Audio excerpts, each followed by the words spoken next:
Diduga akibat tidak kuat menanjak, sebuah mobil truk yang mengangkut puluhan pelajar di Goa, Sulawesi Selatan terbalik. Akibat kecelakaan ini, 2 pelajar harus jalani perawatan intensif.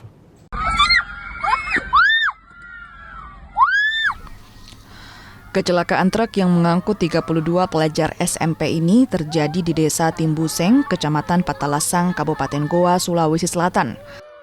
Truk tak kuat menanjak hingga akhirnya terbalik. Satlantas Polres Goa melakukan penyelidikan dan menggelar olah TKP.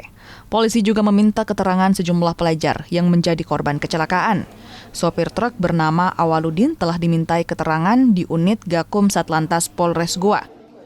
Sedangkan truk yang mengalami kecelakaan diamankan oleh petugas sebagai barang bukti. Camping di Bisolor.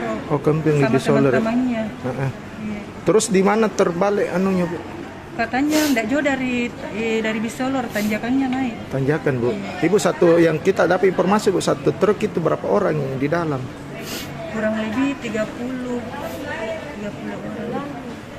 Bolangi, dia jalan ke Bolangi. Oh, ke Bolangi. Iya. Satu truk berapa orang, Bu? Kurang lebih 30 orang. 30 orang, Bu.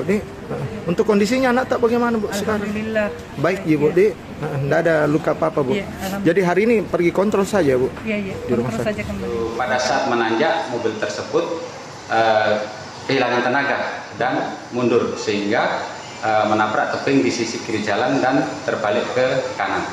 Ada korban akibatnya? Untuk korban ada 2 orang, kemarin kita sudah kunjungi di rumah sakit, alhamdulillah tidak mengalami luka serius dan kembali ke rumah masing-masing. Akibat kecelakaan ini, 2 pelajar dilarikan ke Rumah Sakit Syekh Yusuf Kabupaten Goa untuk menjalani perawatan intensif.